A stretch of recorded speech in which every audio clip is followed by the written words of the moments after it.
Hola, ¿qué tal? Muy buenas tardes a todos, todas y todes.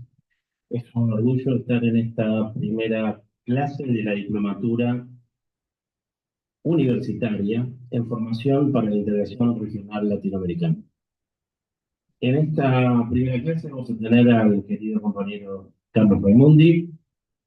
Todos lo conocemos, pero siempre hay que enumerar que fue embajador argentino en la OEA entre el 2019 y 2023.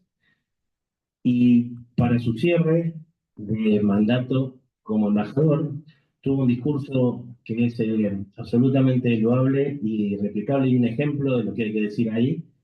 Y para pasar un chivo, digo que ese discurso lo tenemos puesto en las páginas y en las redes de Noper, lo pueden buscar y lo pueden ver. Es un discurso hermoso y aplaudible todo el tiempo. Pero además fue parlamentario del Mercosur, fue diputado nacional y es docente universitario. Pero por sobre todas las cosas, es un gran militante del campo nacional y popular. Con ustedes, Carlos Raimundi, que nos va a hablar de quién gobierna el mundo, la política o los CEOs. Originalmente, en este mundo tan cambiante, era la palabra introductoria para esta charla. Pero bueno, Carlos. Bueno, muchísimas gracias. Buenas tardes. Agradecer al, al PRI, a Axel, a la Universidad de la Luz, obviamente en la persona de Carlos López, a quien conozco desde hace mucho tiempo, y agradecerle también a Javier, a Alejandra, quienes he aprendido a querer a través del conocimiento, de haber compartido muchas cosas en los últimos tiempos, y seguramente muchas más son las que nos quedan por compartir por delante. Eh, bueno, a mí me tocaba,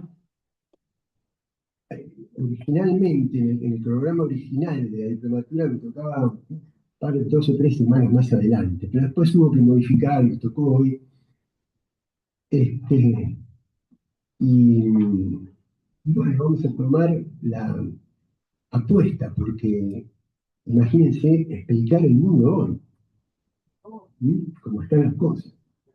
Y además van cambiando momento tras momento. Pero yo les digo la verdad, la experiencia no es que me lo indique ninguna teoría, sino que me indica la experiencia. Que primero es muy difícil explicar cómo va a ser el orden en formación que reemplace al orden que está declinando, y mucho menos creer que un suceso puede cambiar el orden mundial, ¿no? Ustedes han visto eh, caos en los mercados, se derrumban las bolsas, eh, y en esta peregrinación que hacemos por descolonizar nuestro pensamiento, yo creo que con esto del derrumbe de las bolsas pasa algo parecido a cuando nos dan los datos estadísticos del riesgo país. ¿Cómo existen estos datos? ¿Para qué? ¿Con qué objetivo? Es decir, ¿de quién se da? eh, ¿Quiénes sufren el impacto de la caída de las bolsas? Las grandes cadenas globales, los servidores globales, los fondos de inversión, los que manejan la economía cartelizada de la globalización financiera. Ellos son los que sufren. Por eso, porque medidas proteccionistas implican levantar barreras estatales y eso lesiona los intereses de quienes han especulado y han construido su poder a partir del derrumbe de las barreras estatales. Pero el que no tiene ninguna acción, el que no tiene ninguna inversión financiera de este tipo, no, no tiene ninguna consecuencia. Y lo comparaba con el riesgo país porque, ¿por qué baja el riesgo país? ¿Para quién? Primero, ¿quién maneja eso? ¿Y por qué dicen que baja, que fue bajando? Ahora está trepando de nuevo el riesgo país. Pero, ¿por qué fue bajando el riesgo país? Porque si yo le entrego las fuentes de energía, el petróleo, el litio, el gas, la Antártida, las plataformas y las reservas del Banco Central a los grupos monopólicos, ¿qué riesgo tienen? Claro, baja el riesgo. Entonces, fíjense si no es paradójico, que baja el riesgo país para ellos, pero sube el riesgo de vida de las personas que perdieron el empleo, que se les paralizó la industria, que no pueden desarrollar una pyme. ¿Mm? Entonces, siempre uno trata de plantear las cosas no desde la lógica de quien impone el mensaje, sino desde la lógica de quien está sufriendo las consecuencias del proyecto. Y con esta caída de las bolsas internacionales, pasa algo parecido. Yo estaba pensando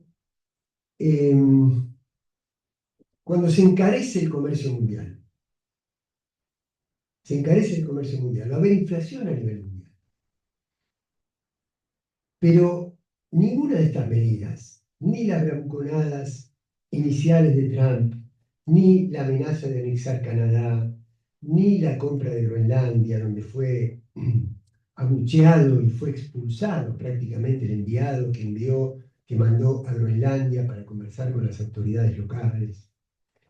Ninguna de esas cosas pueden detener el proceso, porque el mundo no cambia a través de un suceso, cambia a través de procesos que tampoco son monocausales, sino que son policausales, multicausales.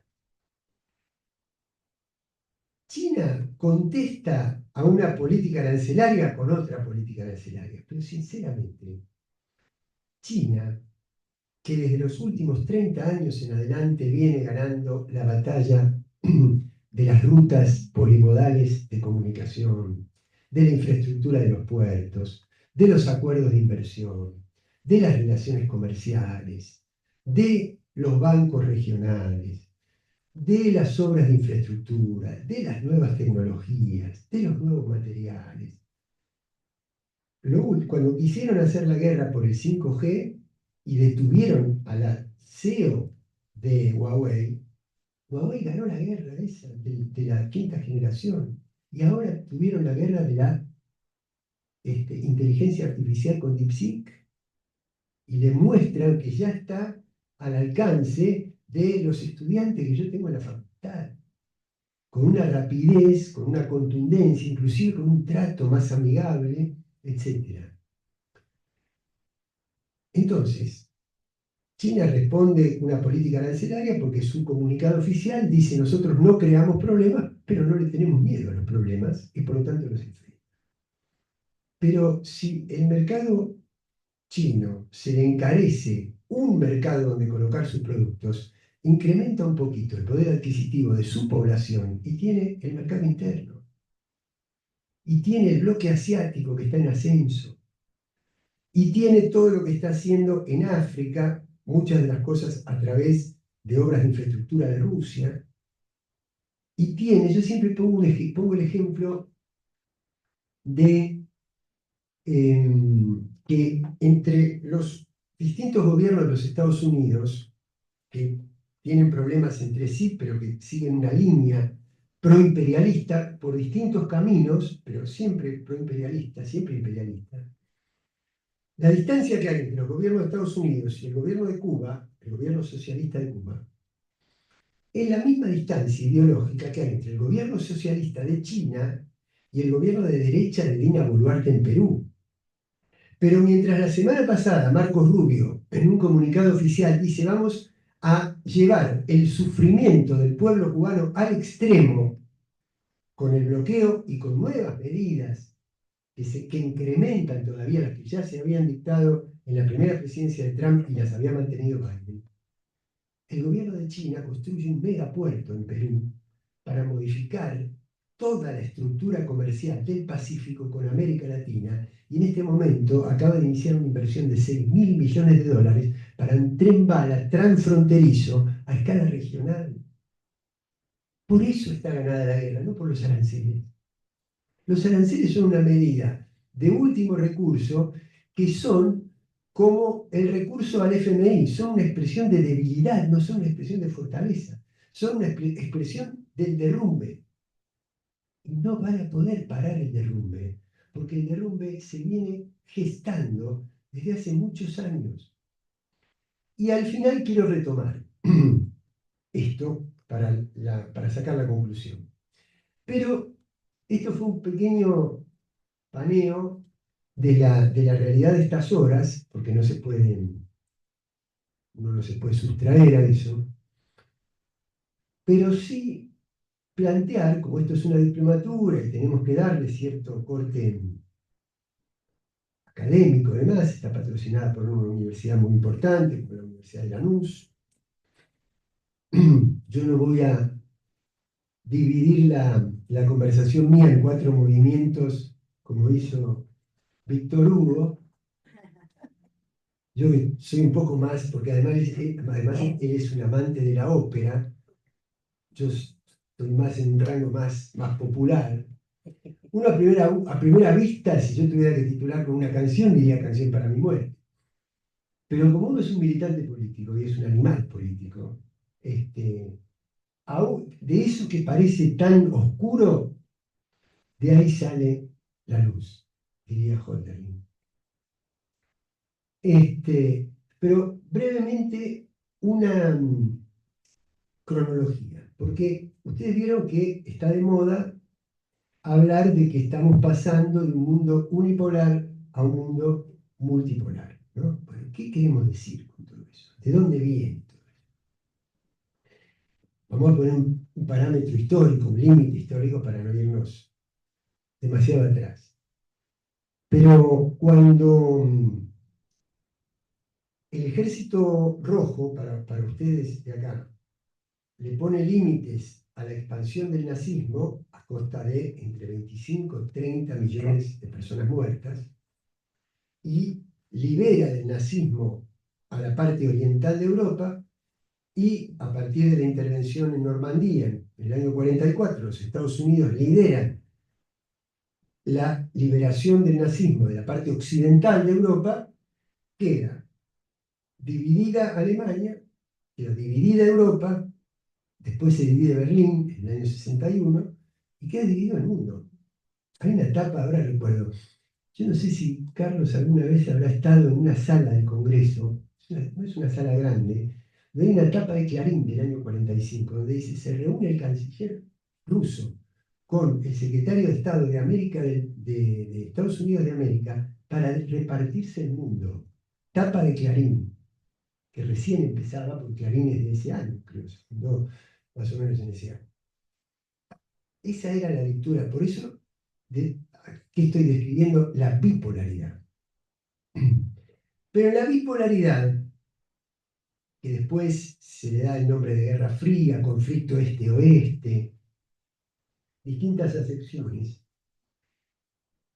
había una disputa global por la hegemonía y no había contacto entre los sistemas. Eran dos sistemas.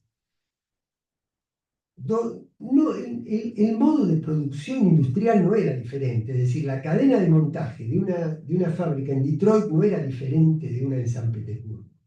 Lo que era diferente era la distribución de la renta de esa cadena de producción y el control político. Pero no había contacto.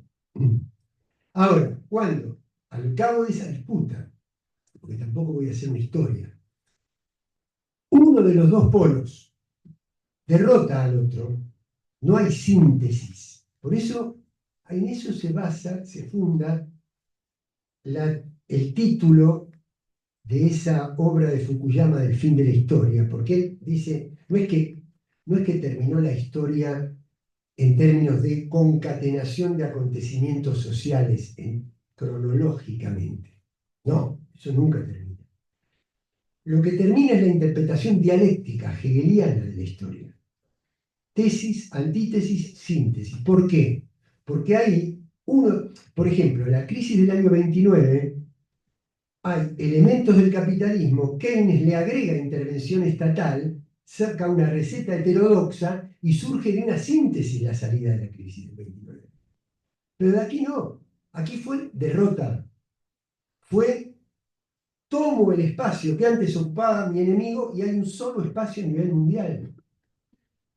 Y compro con una burocracia estatal en el régimen soviético muy fuerte económicamente, que era la que manejaba los medios de producción en manos del Estado, la economía capitalista compra eso, pero no le está comprando a un país del tercer mundo, le estaba comprando a quien lideraba la cadena nuclear, la carrera armamentista, la carrera espacial, primer proveedor de petróleo, de gas, de fertilizantes. Esa economía se la apropia el capitalismo y se pasa de la bipolaridad a la unipolaridad. No había punto de contacto. Y a partir de ahí, cuando el capitalismo, que ya de por sí había demostrado su supremacía en términos financieros y también en términos ideológicos, porque no es casual que cuando se liberan políticamente y se desintegran y se reindependizan los estados de la Unión Soviética, en todos gana la opción liberal electoralmente, empezando por Rusia, con Yeltsin. Entonces se ganó una batalla. Y se gana la batalla económica y financiera. Quiere decir que hay un solo hegemón en el mundo. Por eso, en los 90 había tanta liquidez financiera que, entre otras cosas, a un país como la Argentina le permitió, por vía de esa liquidez financiera y endeudamiento, más la privatización de empresas, tener los recursos suficientes para disimular el ajuste social durante muchos años. Hasta que estalló.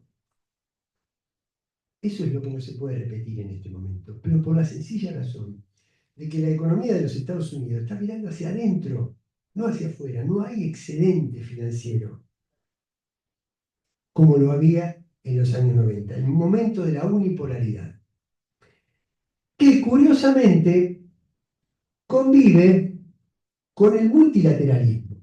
Ustedes dirán, pero ¿cómo? ¿Unipolaridad? ¿Multilateralismo? Sí, porque una cosa no tiene que ver con la otra, son peras con manzanas.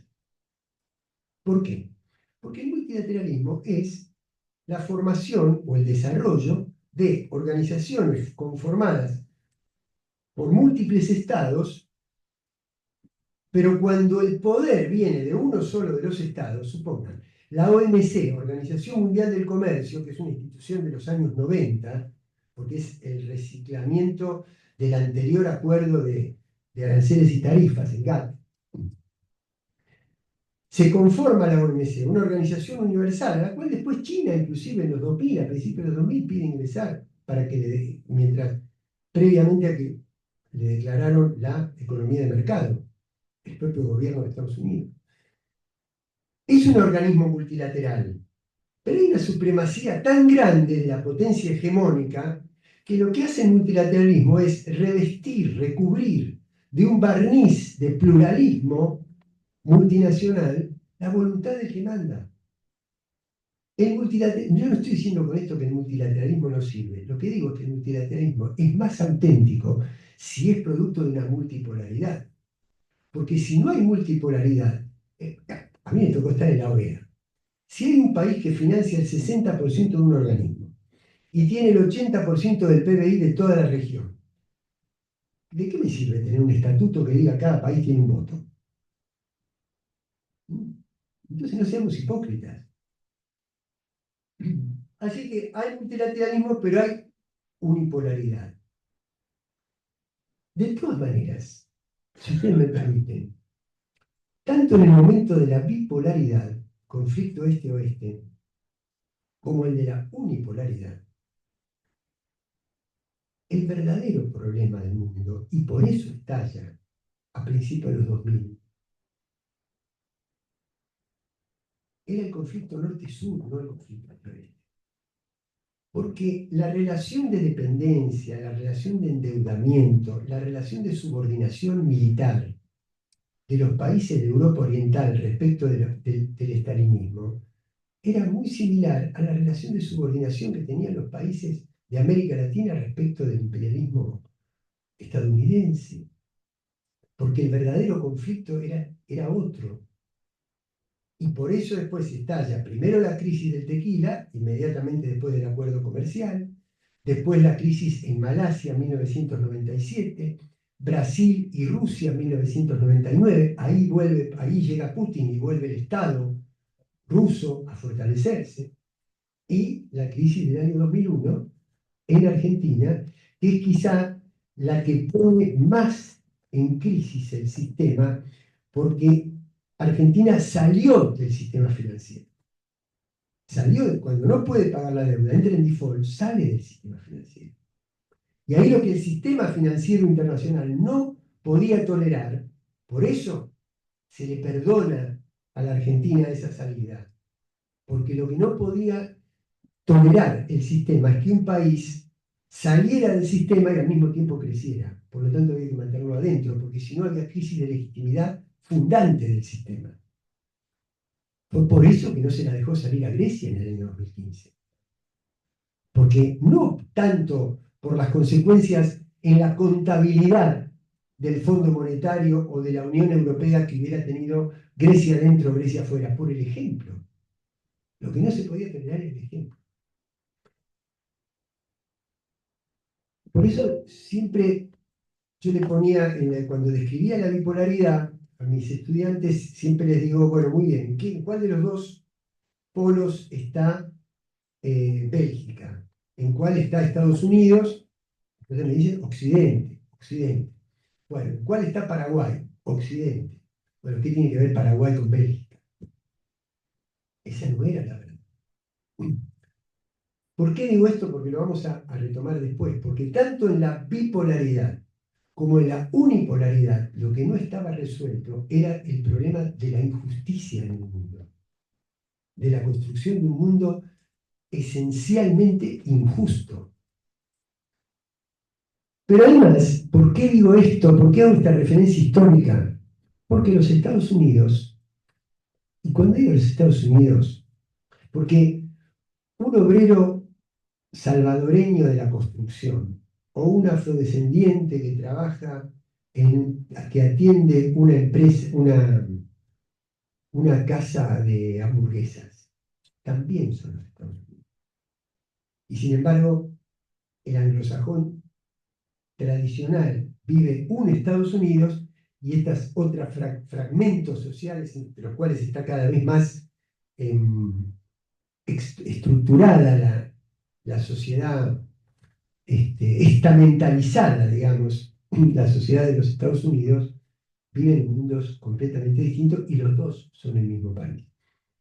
Por eso en Estados Unidos ya no es el sueño americano para todos, sino para una minoría. Y eso va generando conflictos en las élites de poder de los Estados Unidos, porque ya no hay lugar para todos. Entonces, uno representa las empresas bélicas, armamentistas, los grandes servidores digitales que ahora se pasaron de ser demócratas a ser trampistas. Los otros representan más capitales locales, una mirada más continentalista, más nacionalista, pero en el fondo los dos son vertientes del imperio y hay grandes problemas. Musk tiene los días contados en el gobierno de Estados Unidos. No porque tenga menos poder que Trump, sino porque comienzan a verse las diferencias. Primero tuvo problemas estrictamente empresarios, que es, me estás poniendo aranceles a China, pero yo fabrico más en China, porque el problema de Musk no es a dónde está localizada la empresa, sino cómo está constituida la cadena de suministros para los productos que necesitan. Y esas cadenas de suministros siguen siendo globales. Entonces, si Trump le pone aranceles, la fracciona, la fragmenta, las interrumpe. Quiere decir que ahí hay un problema político, digamos, empresario, pero que ya ahora adquiere dimensiones políticas. Quiere decir que hay resquebrajamientos al interior de la propia élite de poder de los Estados Unidos, lo cual confirma el derrumbe. Confirma el derrumbe. Pero les quería decir, entonces tenemos la bipolaridad y los Estados Unidos, o el sistema de prensa occidental, todo el sistema de colonización cultural, por eso decía, no se trata de un país, se trata de un sistema, que permanentemente necesita reeditar el clima de Guerra Fría. Primero fue el nazismo, después fue el comunismo, después fueron la disputa tecnológica con Japón en los años 80, después fue el mundo islámico, el fanatismo, el asociar Islam con terrorismo, y ahora es China, o Rusia, y a través de Rusia, China. Y sin embargo, no se puede comparar este momento con la Guerra Fría. Porque les dije, en la Guerra Fría no había interdependencia, en este momento hay una profunda interdependencia. Es decir, el déficit comercial de los Estados Unidos es con China, porque China exporta a los Estados Unidos todos los productos industriales que alguna vez cuando Estados Unidos le gana la pelea a Gran Bretaña y después sale de la crisis del 29, la resuelve a través de la guerra y le ganan al nazismo, Estados Unidos era el taller del mundo. Hoy el taller del mundo es China. Entonces hay interdependencia. Y aquí hay déficit, es decir, hay dinero de hay productos de China en Estados Unidos y dinero de Estados Unidos en China. Que si la economía de Estados Unidos se desploma, China tampoco de un día para el otro lo puede resolver. Por eso China siempre plantea cuestiones de cooperación mientras va ganando terreno en su relacionamiento con el resto del mundo. Por eso, cuando a mí me dicen esta es una nueva reedición de la Guerra Fría entre el mundo libre, el altar de la democracia, que serían los Estados Unidos, y el autoritarismo o la autocracia de China, que no respeta los derechos humanos, entonces, yo digo, primero, me parece una falacia absoluta. Estados Unidos no es el altar de la democracia, por múltiples razones que inclusive las hemos planteado aquí, así que no las voy a repetir. Y China, que no respeta los derechos humanos, tiene una población equivalente a 30 Argentinas, 30, y no tiene una persona con hambre. Pero no respeta los derechos. Nosotros sí. ¿No? Siempre, nunca me voy a olvidar, mi segundo viaje a China, después tuve la oportunidad de ir por tercera vez, fue en el año 2017. Creo que fue octubre, por ahí, ¿no? Entonces llega el 24 de diciembre, todos nos reunimos con la familia el 24 de diciembre, y todos tenemos la grieta en la familia el día de Nochebuena, me parece, o casi todos. Entonces, un pariente mío, un pariente político por el lado de mi esposa, estaba apasionado por todo lo que yo le contaba. Él había sido ingeniero de, de soldati, de gas, de transporte gas del sur, algo así. Bueno, no importa. Un empresario. Yo le contaba lo del tren bala, la descentralización de la ciudad, de los autos eléctricos, las energías limpias, etcétera. Sí, me dice, todo muy bonito, me dice, pero no se vota. No hay un chino que le interese votar, ir a un cuarto oscuro y tener 15 papeletas de distintos colores o una boleta con un montón de... No es una demanda social eso, es otra cultura, es otra cosmovisión, otra religión. Ustedes vean un manual, un folleto de medicina china. Hay una idea distinta de la composición del cuerpo humano, de los circuitos nerviosos. Es distinto. La cultura es distinta. El confucianismo plantea la noción de armonía social es distinta. Pero además, si quieren ir al régimen político, digamos, Acá en este país, en el altar de la democracia, entre los dos candidatos gastaron registrados 60.000 millones de dólares en la campaña. Kamala Harris y Trump. Registrado. Imagínense lo que no está registrado. En China se reúne una vez por año la Asamblea del Pueblo y la Asamblea Nacional. Pero para llegar ahí, hay que ser primero representante de la manzana, después representante de la cuadrícula, después de la circunscripción, después de la localidad, después de la ciudad, después de la región, después de la provincia y después se llega a la Asamblea Nacional. No hay que poner un peso de financiamiento privado corporativo de campaña. Hay que ser representante de los intereses de los semejantes. Si quieren esclarecer sobre el sistema político, ¿se vota o no se vota? Bueno, pero donde yo quiero llegar, antes de pasar al último tramo, es que me parece que el mundo se parece hoy mucho más al primer tercio del siglo XX que a la segunda mitad del siglo XX. El imperialismo lo quiere hacer parecer a la segunda mitad porque siempre necesita construir un enemigo, alinear, en este caso América Latina, para enfrentar al enemigo de la autocracia, siendo nosotros, entre comillas, los representantes del mundo libre. Pero yo creo que esa no es la realidad del mundo hoy. La realidad del mundo es que frente a una nueva, entonces, puntos en común, por lo menos enumerados. Primero, crisis del capitalismo. Estamos viendo. Un solo modelo en todo el mundo. Democracia electoral, economía de mercado. Gobierna el mundo. No se dieron cuenta que mientras tanto estaba creciendo China con otro sistema. Con capital privado, con leyes de mercado, pero con planificación estratégica estatal. Es decir, la política gobierna la economía, no la economía subordina a la política. Crisis del capitalismo. Por esta disputa entre las distintas élites de poder. Miren lo que ha pasado en Europa. Se va a terminar la guerra de Ucrania con las mismas condiciones que había pedido Rusia antes de que empezara. Neutralidad fuera de la OTAN y reconocimiento de los territorios prorrusos, o prorrusos no, rusos, porque tienen 1000 años de antigüedad la nacionalidad rusa en Crimea, en el Donbass y en Lugansk. Por lo tanto, y además ya se ha expresado esa población. Eran las mismas cosas que estaba pidiendo, hizo falta 3 años de guerra, que son crecimiento de los fondos de inversión que financian las empresas de armamentos.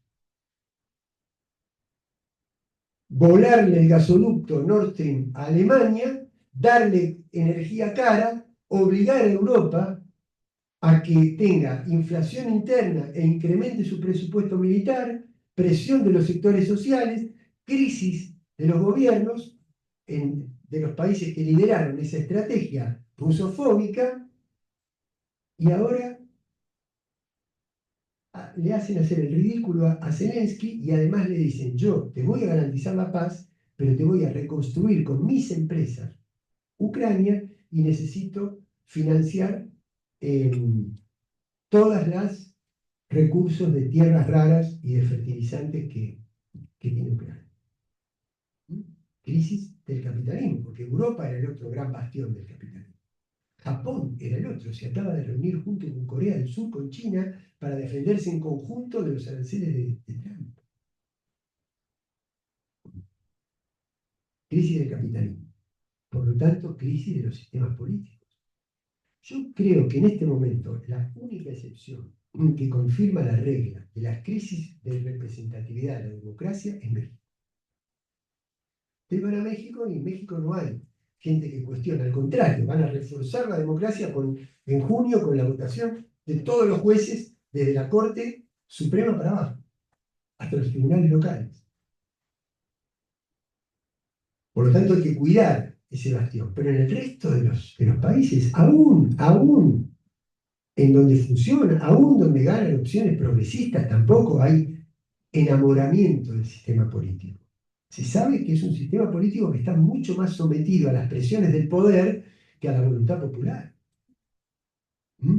Aún cuando ganan opciones progresistas, el crecimiento de la reacción contra la democracia es muy grande, lo mismo que en Francia, en Alemania, en el resto de Europa.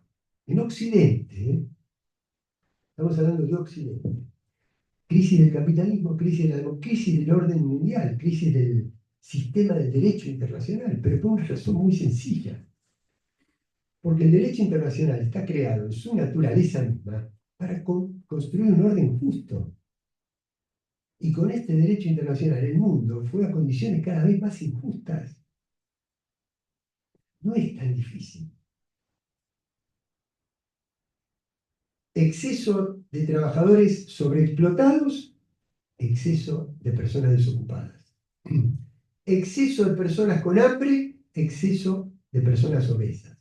Por las grandes cadenas, la estandarización de las cadenas alimenticias de los grandes monopolios a nivel mundial. Millones de campesinos sin tierra, millones de hectáreas donde no hay un campesino. Ese es un mundo justo. Cataclismo climático, concentración de la riqueza en el 1% de la población mundial.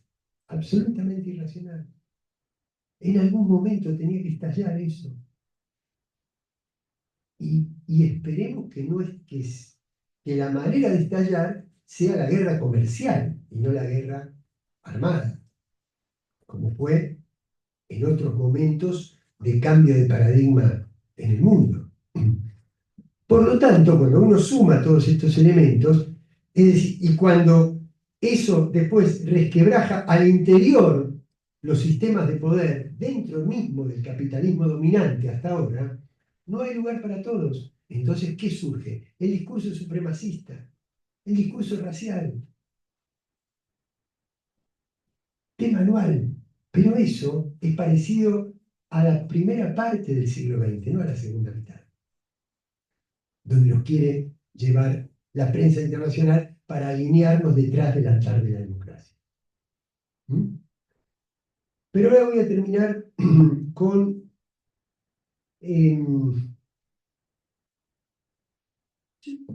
les digo una sensación, me puedo equivocar. Esta crisis que está viviendo el capitalismo a nivel mundial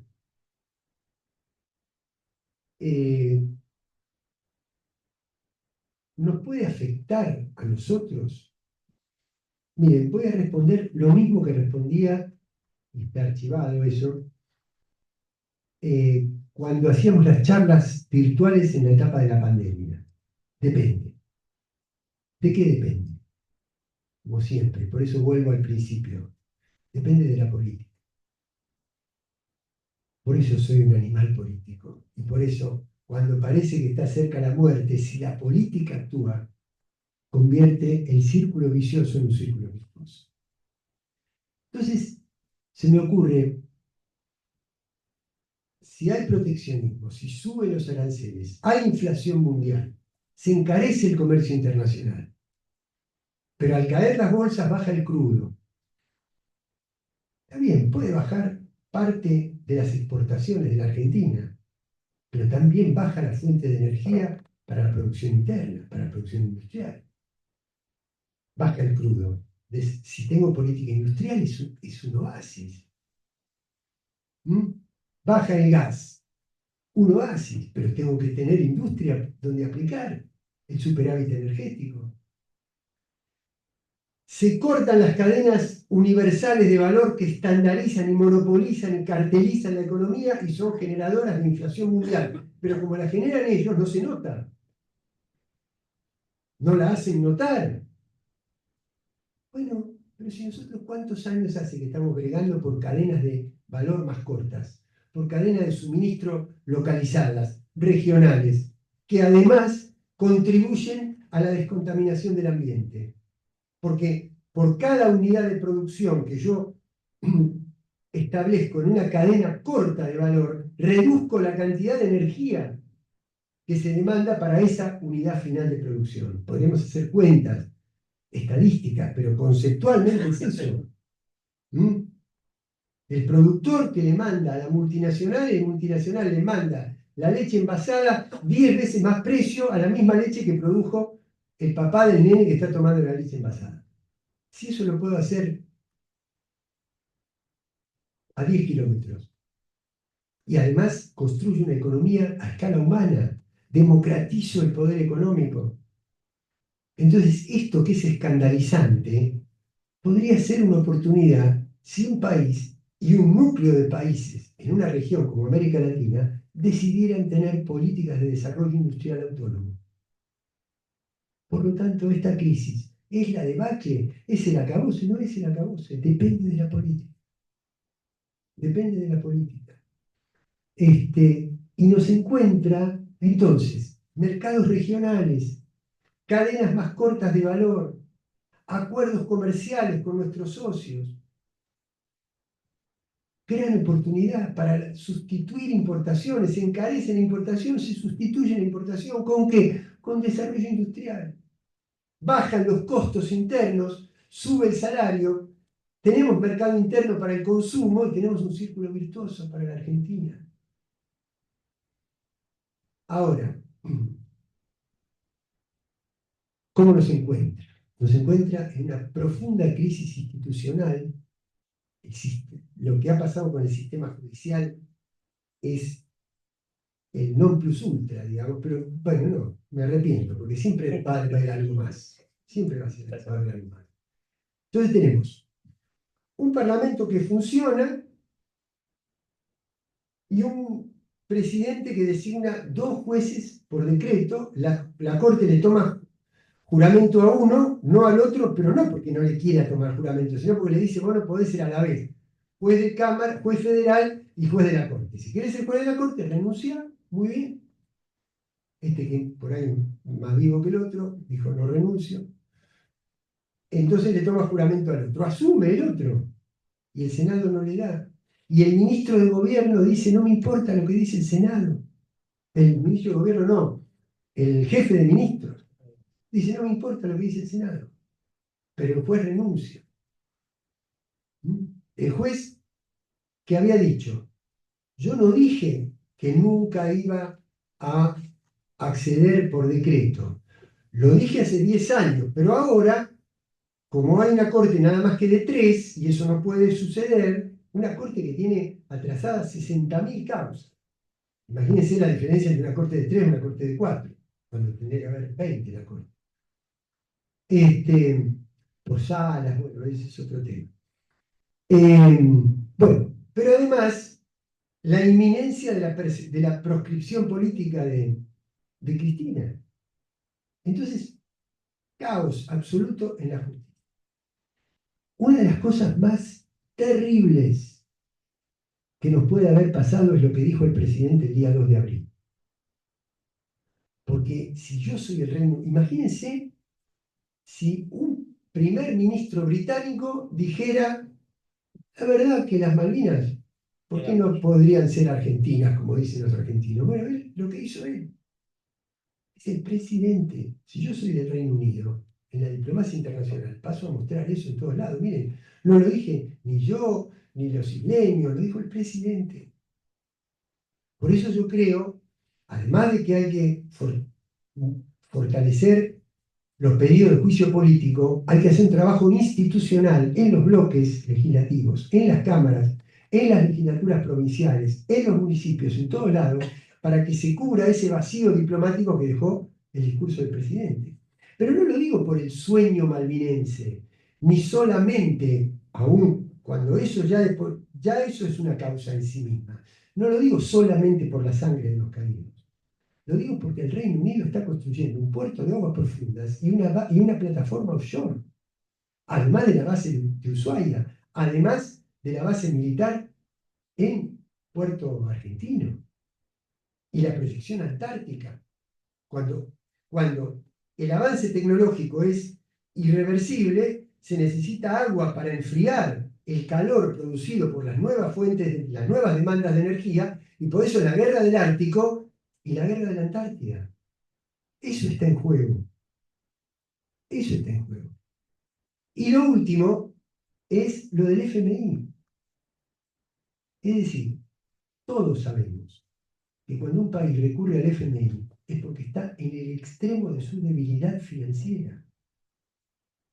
Ahora, si lo sabemos nosotros, ¿cómo no lo van a saber los grandes jugadores, los grandes actores financieros? Que saben que las reservas que quedan son del swap de China, que cada reserva que entra al banco, cada divisa que entra al Banco Central se la revienta para sostener el precio del dólar, evitar la devaluación y sostener el nivel de inflación hasta que se produzcan las elecciones.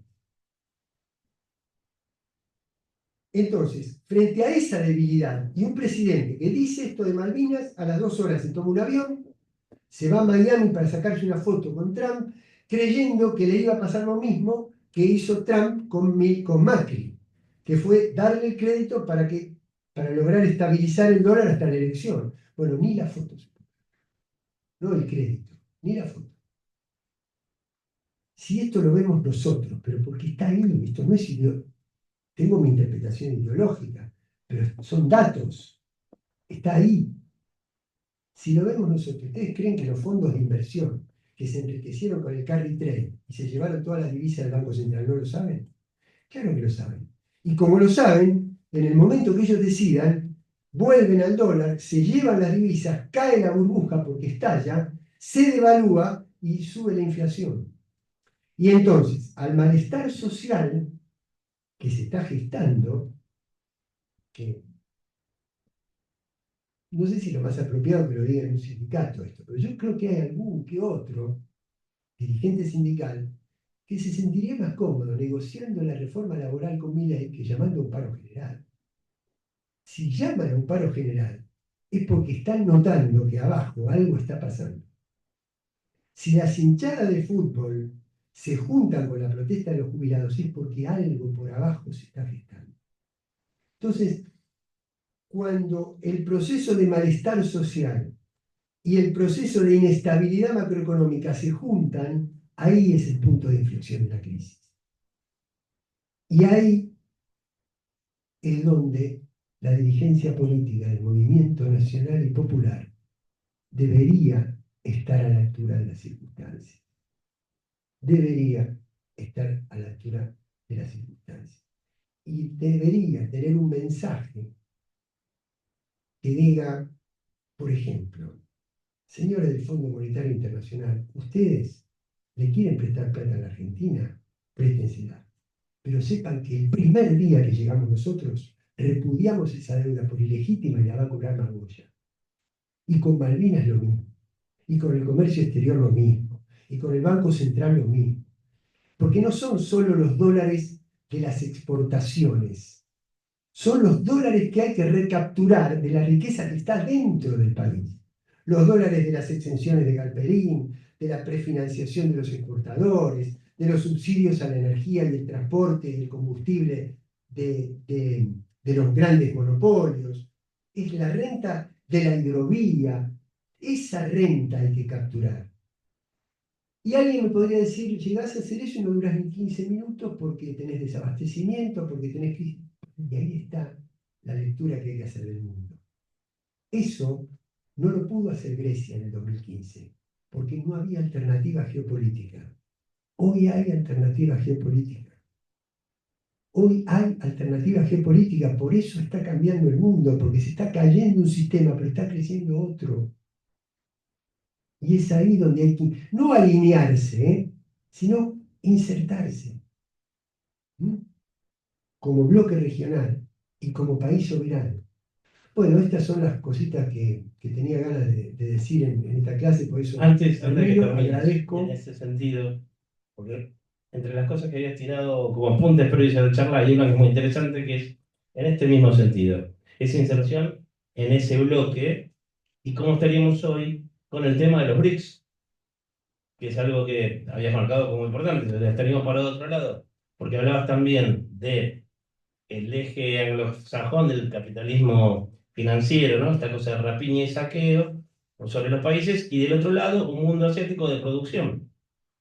O sea, como dos modelos muy claros. O sea, que no es que nos insertamos ahí solamente por conveniencia, sino porque el modelo de producción es el que desde el peronismo siempre levantamos, en contra del saqueo de la oligarquía, que no producía y saqueaba, por eso fue parasitaria en el Estado muchísimo tiempo.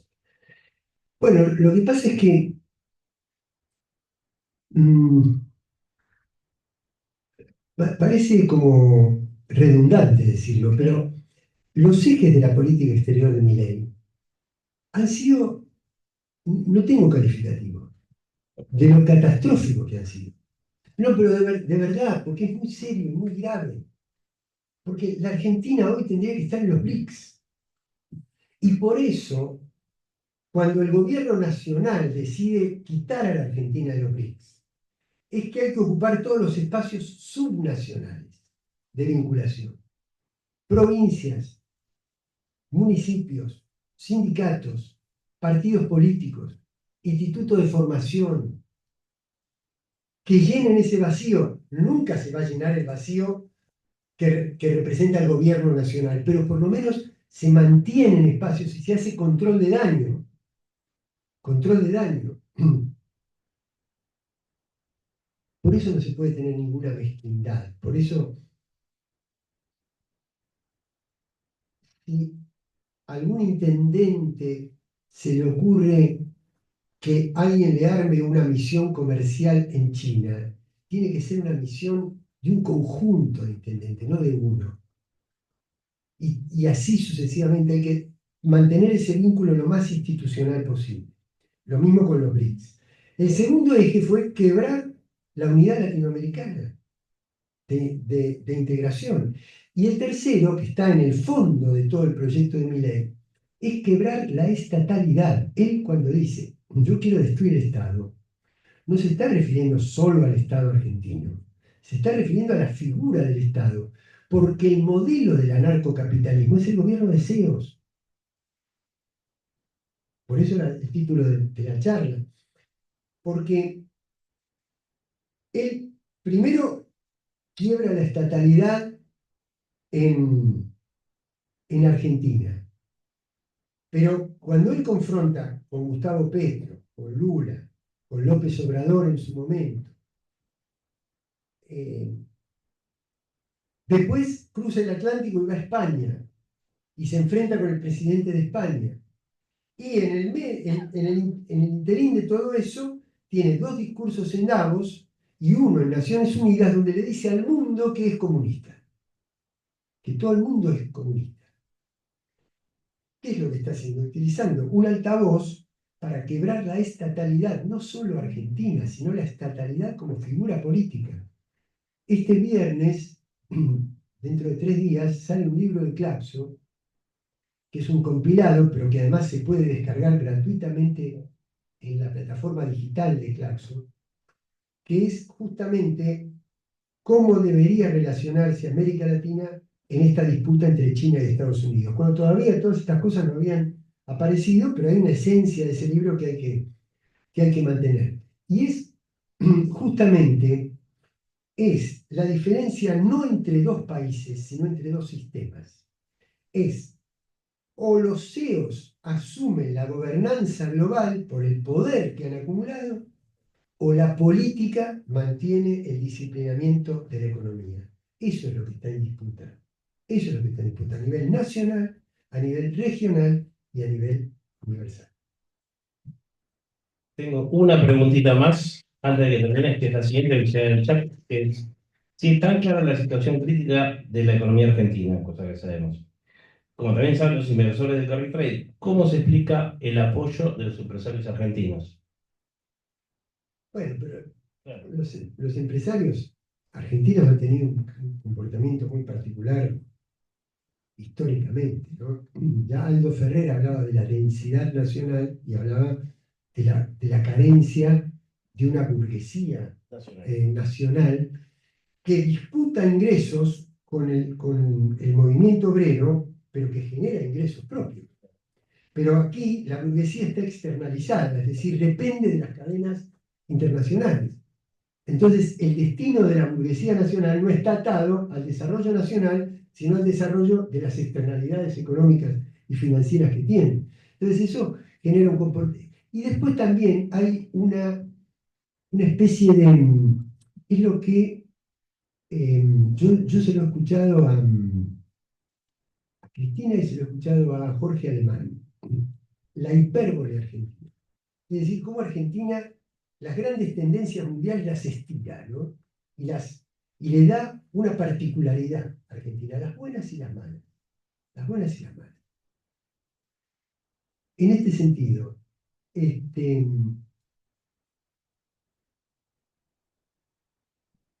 neoliberalismo en los años 90 fue una tendencia mundial y una tendencia regional.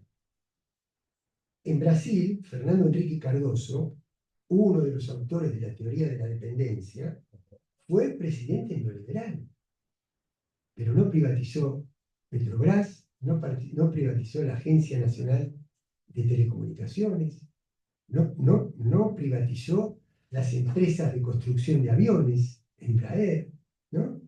No privatizó, eso lo hizo la Argentina. La Argentina privatizó, pero el neoliberalismo se dio al estilo argentino.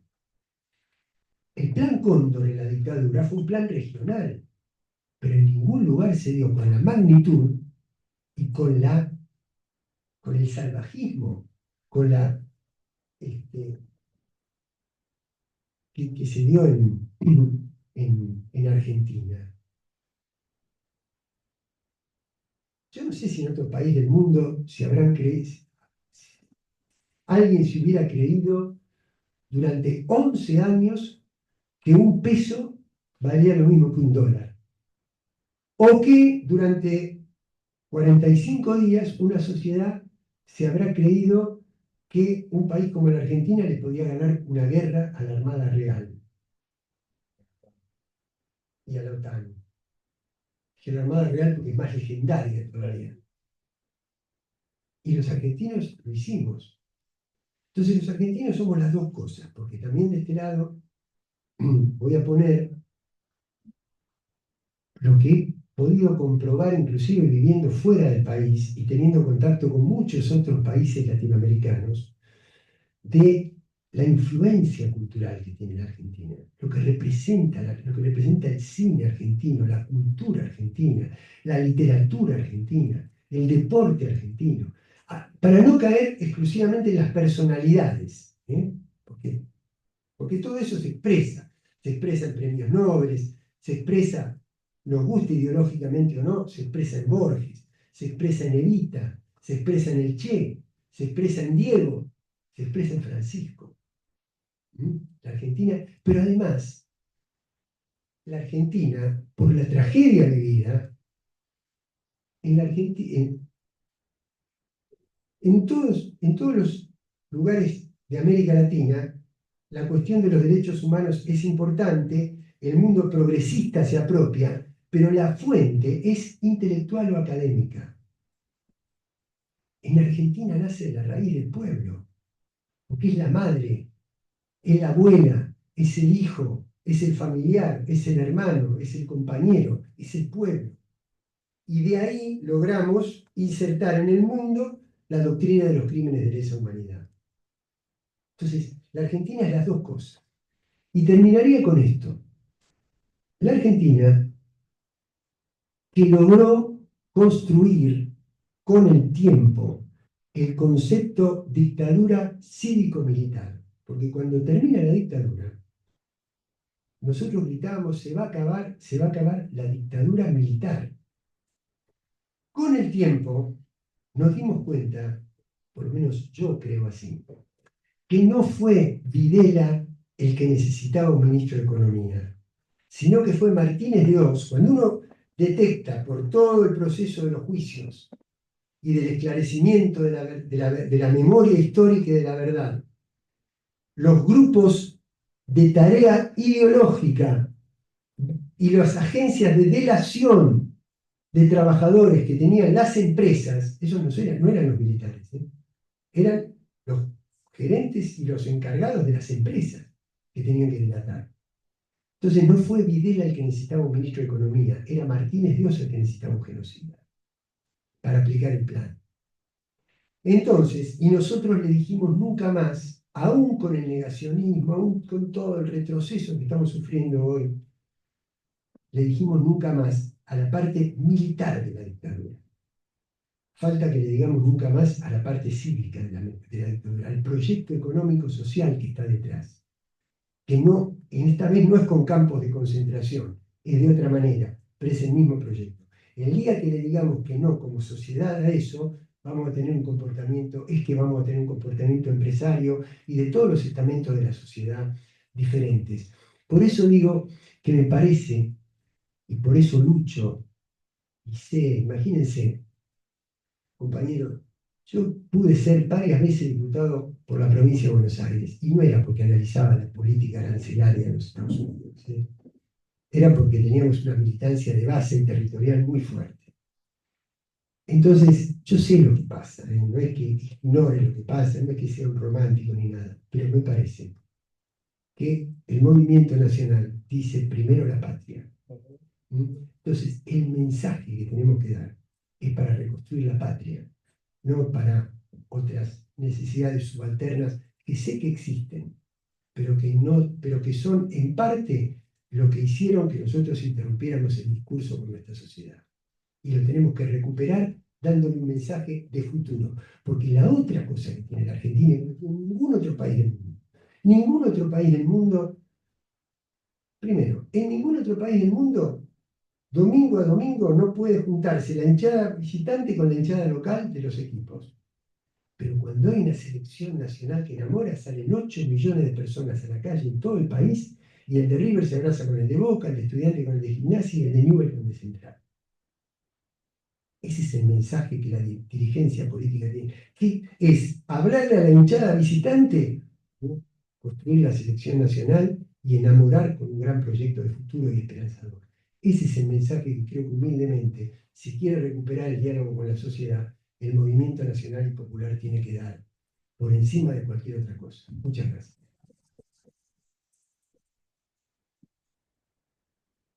Bueno, para cerrar, tenemos los mensajes parroquiales correspondientes. La próxima clase es el próximo martes a las 17:30. Va a estar hablando con nosotros Carlos Tomada, nuestro querido ministro de los Trabajadores, además de haber sido embajador, y el coordinador va a ser Eduardo Zoain. La clase va a ser México, con Claudia se sale por arriba. Muchas gracias a todas, todos y todes. Me quedó, viste cuando hablaste de China, que China tiene un estilo de gobierno distinto, pero no respeta los derechos humanos y nosotros sí. Digo, No, pero dije irónicamente. porque digo... No, al contrario.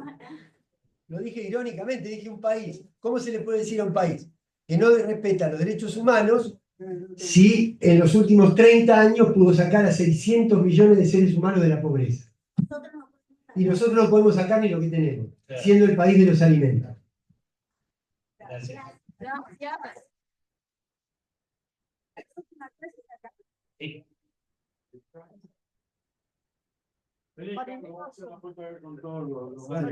La clase es acá, en el mismo lugar, con el mismo Zoom. Por Zoom, que son un montón. Muchas gracias por haber participado. Vení, Carlito, hacemos una foto.